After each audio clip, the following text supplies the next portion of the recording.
So if people want to like lose weight, no matter if they want to lose weight, like just lose 5 or 10 pounds or get a six-pack, how should they really change up their lifestyle to really end up getting to that goal? Because I see a lot of people working out like crazy or starving like crazy, but they never get to the goal they want. Again, when you start getting into this, you have to make it your lifestyle. Like you said, it's a lifestyle change. Someone who's coming from being, no activity at all, you don't want to put them into something that's very active.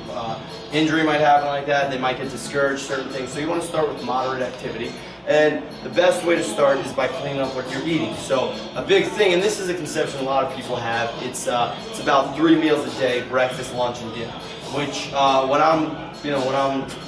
when I'm eating, I don't eat 3 meals a day. I'm actually eating 6 meals a day. I do eat my breakfast. I have snacks in between. That way I'm constantly feeling full, so I don't want to crave. I don't want to stuff my face. And the same thing is when you're only eating a little bit at a time, your body gets used to holding on to more. It gets used to holding on to more calories than it needs because it doesn't know the next time it's going to get fed. Your body actually, believe it or not, it's got a mind of its own. It knows and it gets used to a schedule. So if you're eating 3 times a day and your last meal is, let's say 8 p.m. and your next meal is not until 7 a.m., like your body is holding on to that food for longer because it knows that it's going to be a while before it eats again.